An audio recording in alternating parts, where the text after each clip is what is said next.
মাননীয় স্পিকার, আমি মাননীয় সংসদ নেতার পক্ষে বক্তব্য রাখছি। নমিনাল প্রধানমন্ত্রী আমাদের তারেক রহমান, ফাংশনাল প্রধানমন্ত্রী সালাউদ্দিন আহমেদ, ওনাদের সবাইকে। তারেক রহমান আসলে নামে প্রধানমন্ত্রী, আসল প্রধানমন্ত্রী হলেন সালাউদ্দিন আহমেদ। বাংলাদেশের রাজনীতিতে এখন আর কোনো রাগঢাক নেই, কোনো কূটনীতিক ভাষা নেই। ক্ষমতার মসনদে বসা নতুন সরকার এবং রাজপথ থেকে উঠে আসা তরুণ প্রজন্মের মধ্যে এখন একেবারে মুখোমুখি এবং সরাসরি লড়াই শুরু হয়ে গেছে। জাতীয় নাগরিক পার্টি বা এনসিপির তরুণ সংসদ সদস্য হাসনাত আব্দুল্লাহ আজ এমন কিছু সত্য উচ্চারণ করেছেন যা এদেশের কোটি কোটি মানুষের মনের কথা হলেও এতদিন কেউ প্রকাশ্যে বলার সাহস পায়নি। যদিও গতকাল সংসদে জামায়াতে ইসলামীর সংসদ সদস্য রফিকুল ইসলাম খান কিছুটা টাচ করেছিলেন। আর বিরোধী দলীয় নেতা বক্তব্য রাখার পর সংসদ নেতা বক্তব্য রাখেন সাধারণত, কিন্তু এবারই দেখতেছি একটু ব্যতিক্রম। হাসনাত আব্দুল্লাহ আজ শুধু বর্তমান সরকারের পতনের আলটিমেটামই দেননি, তিনি সরাসরি আঙ্গুল তুলে দেখিয়ে দিয়েছেন বর্তমান রাষ্ট্রযন্ত্রের আসল মাস্টারমাইন্ড বা ডিপ স্টেট আসলে কারা। তার একটিমাত্র বাক্য, তারেক রহমান নামে প্রধানমন্ত্রী, আসল প্রধানমন্ত্রী হলেন সালাউদ্দিন আহমেদ। পুরো দেশের রাজনৈতিক অঙ্গনে এই বাক্যটি রীতিমতো সুনামি তৈরি করেছে। আজ আমরা ফ্যাক্ট, লজিক এবং পলিটিক্যাল সাইকোলজি দিয়ে ডিকনস্ট্রাক্ট করব কেন হাসনাত আব্দুল্লাহ এই ভয়ঙ্কর কথাটি বললেন। তারেক রহমান কি সত্যিই তার নিজের দলের হার্ডলাইনার বা কট্টরপন্থীদের কাছে জিম্মি?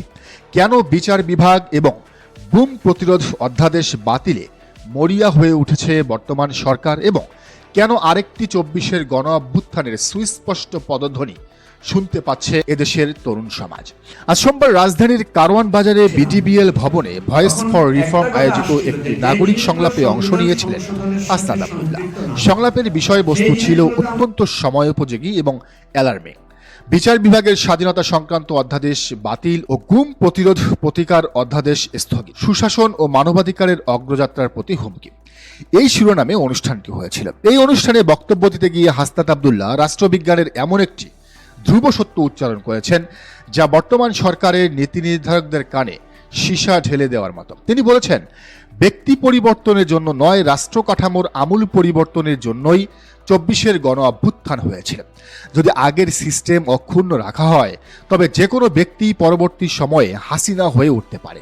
তিনি বলেন, হাসিনা কোনো একক ব্যক্তি নয়, বরং অনেকগুলো ফ্যাসিবাদী আইডিয়ার সমষ্টি।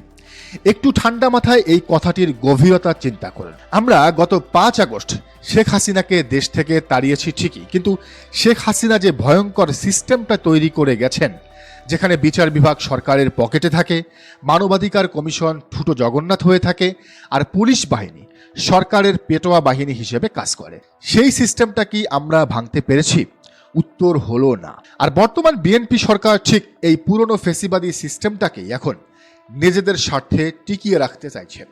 হাসনাত আব্দুল্লাহ ঠিক এই জায়গাটিতেই আঘাত করেছেন। তিনি বুঝিয়েছেন, আপনারা যদি ডক্টর মোহাম্মদ ইউনূস সরকারের করা সংস্কারগুলো বাতিল করে পুরনো সংবিধানে ফিরে যান, তবে আপনাদের ভেতর থেকেও নতুন কোনো হাসিনার জন্ম হতে বাধ্য।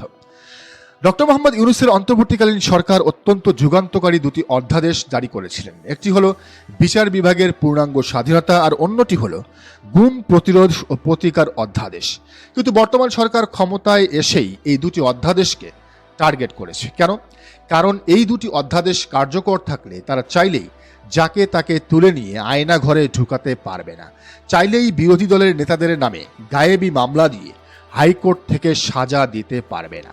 হাসনাত আব্দুল্লাহ অত্যন্ত যৌক্তিক একটি পয়েন্ট তুলে ধরেছেন। তিনি বলেছেন, মানবাধিকার কমিশনকে যদি সরকারের বা মন্ত্রণালয়ের অধীন রাখা হয় এবং এই নতুন অধ্যাদেশ যদি কার্যকর না হয়, তবে ২০০৯ সালের পুরনো আইন অনুযায়ী যে কোনো গুম বা মানবাধিকার লঙ্ঘনের তদন্তের দায়িত্ব সরাসরি চলে যাবে স্বরাষ্ট্র মন্ত্রণালয়ের হাতে। এর মানে কি দাঁড়ায় জানেন? এর মানে হলো জুলাই গণ অভ্যুত্থানে পুলিশ যে হাজার হাজার ছাত্র জনতাকে গুলি করে মেরেছে, সেই তদন্ত করবে খোদ সেই পুলিশ বাহিনী। অর্থাৎ চোরকে বলা হচ্ছে নিজের চুরির তদন্ত করতে। এর চেয়ে বড় প্রহসন, এর চেয়ে বড় ডাবল স্ট্যান্ডার্ড আর কি হতে পারে? মানুষ একটি নতুন রাষ্ট্র চেয়েছিল যেখানে রাতের অন্ধকারে কাউকে বাসা থেকে তুলে নিয়ে হাওয়া করে দেয়া হবে না। কিন্তু বিএনপি সরকার সেই পুরনো আয়নাঘরের কারিগরদের সাথেই যেন নতুন করে হাত মিলিয়েছে, নতুন করে চুক্তি করছে। এবার আসুন আজকের সবচেয়ে বড় এবং বিস্ফোরক সমীকরণটিতে। হাসনাত আব্দুল্লাহ প্রকাশ্যেই বলেছেন তারেক রহমান নামে প্রধানমন্ত্রী, আসল প্রধানমন্ত্রী হলেন সালাউদ্দিন আহমেদ। একজন রানিং প্রধানমন্ত্রীর ক্ষমতা এবং কর্তৃত্ব নিয়ে এর চেয়ে বড় প্রশ্নবোধক চিহ্ন আর কিছু হতে পারে না। কিন্তু হাসনাত আব্দুল্লাহ কি এই কথাটা স্রেফ আবেগের বশে বলেছেন? একেবারেই না। আপনি যদি গত কয়েক মাসের রাজনৈতিক ঘটনাবলী একটু নিবিড়ভাবে পর্যবেক্ষণ করেন তবে এর পেছনের আসল সত্যটি বুঝতে পারবেন।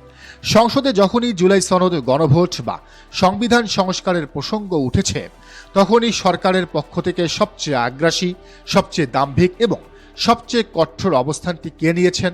স্বরাষ্ট্রমন্ত্রী সালাউদ্দিন আহমেদ। তারেক রহমান যখন লন্ডন থেকে দেশে ফিরলেন তখন তিনি কিছুটা হলেও সংস্কার এবং ঐক্যমত্যের সুরে কথা বলেছিলেন, কিন্তু সালাউদ্দিন আহমেদ সংসদে দাঁড়িয়ে অত্যন্ত দম্ভের সাথে বলেছেন রাষ্ট্র আবেগ দিয়ে চলে না, রাষ্ট্র চলে সংবিধান দিয়ে। 70% মানুষের গণভোটের কোনো মূল্য নেই, অর্থাৎ সরকারের ভেতরের একটি শক্তিশালী সিন্ডিকেট বা ডিপ স্টেট যাদের নেতৃত্বে রয়েছেন সালাউদ্দিন আহমেদের মতো কট্টরপন্থীরা, তারাই মূলত বর্তমান সরকার এবং রাষ্ট্রযন্ত্রকে পেছন থেকে পরিচালনা করছেন। তারেক রহমান হয়তো দলের প্রধান, কিন্তু রাষ্ট্র পরিচালনার ক্ষেত্রে তিনি এই কট্টরপন্থী সিন্ডিকেটের কাছে পুরোপুরি জিম্মি হয়ে পড়েছেন। হাসনাত আব্দুল্লাহ আজ সেই গুমোট সত্যটিকেই সবার সামনে নগ্ন করে দিয়েছেন। তিনি বুঝিয়েছেন যে রাষ্ট্রীয় সিদ্ধান্ত তারেক রহমান নিচ্ছেন না, সিদ্ধান্ত নিচ্ছেন তারা যারা এই পুরনো ফ্যাসিবাদী সিস্টেমের সর্বোচ্চ সুবিধাভোগী। এই সব কিছুর ফলাফল কি হবে? হাসনাত আব্দুল্লাহ তার বক্তব্যের শেষে যে আলটিমেটাম দিয়েছেন তা বর্তমান সরকারের জন্য একটি চূড়ান্ত সতর্কবার্তা। তিনি বলেছেন ক্ষমতাসীনেরা যদি মেজরিটির বড়াই করে সংস্কার থেকে পিছিয়ে যায় তবে 24-এর মতো আরেকটি অভ্যুত্থানের প্রস্তুতি কোনো না কোনো সময় শুরু হবে। বিএনপি সরকার হয়তো ভাবছে 209 সিটের বিশাল মেজরিটি নিয়ে তারা যা খুশি তাই করবে। তারা হয়তো ভাবছে প্রশাসন, পুলিশ এবং বিচার বিভাগ তাদের হাতে থাকলে কেউ তাদের কিচ্ছু করতে পারবে না। ঠিক একই কথা ভেবেছিল পতিত স্বৈরাচারী শেখ হাসিনাও। কিন্তু এই জেনজি বা তরুণ প্রজন্ম প্রমাণ করে দিয়েছে যে মেজরিটি বা বন্দুকের নলের চেয়ে রাজপথের শক্তি অনেক বেশি ভয়ঙ্কর। যদি সরকার জুলাই সনদকে আস্থা করে ছুঁড়ে ফেলে, যদি তারা গুম অধ্যাদেশ বাতিল করে পুরনো কায়দায় দেশ চালাতে চায়, তবে আগামী দিনে এদেশের তরুণ সমাজ বসে থাকবে না। 24-এর অভ্যুত্থান ছিল শুধু একজন ব্যক্তিকে সরানোর জন্য, আর আগামী দিনের অভ্যুত্থান হবে পুরো সিস্টেমকে শেকড় সহ উপড়ে ফেলার জন্য। আর সেই সুনামির সামনে সালাউদ্দিন আহমেদদের দম্ভ কিংবা তারেক রহমানের মেজরিটি কোনো কিছুই টিকতে পারবে না। সরকারকে এখনই সিদ্ধান্ত নিতে হবে, তারা কি শহীদদের রক্তের সাথে বেইমানি করে নতুন স্বৈরাচার হিসেবে ইতিহাসে কলঙ্কিত হবে, নাকি তারা নিজেদের ভুল বুঝতে পেরে জুলাই সনদের পূর্ণাঙ্গ বাস্তবায়নে ফিরে আসবে? দর্শক, আপনাদের কি মনে হয়? হাসনাত আব্দুল্লাহর এই দাবি কি যৌক্তিক যে আসল ক্ষমতা সালাউদ্দিন আহমেদের হাতে, তারেক রহমানের হাতে নয়? তরুণদের এই নতুন অভ্যুত্থানের আলটিমেটামকে বিএনপি সরকার কি সামাল দিতে পারবে? জানার মন্তব্যের ঘরে। আর এই চ্যানেলে নতুন হলে অবশ্যই সাবস্ক্রাইব করুন এবং বেল আইকনটি বাজিয়ে রাখুন। আর ফেসবুকে থেকে থাকলে অবশ্যই ফলো বাটনটি চেপে রাখুন।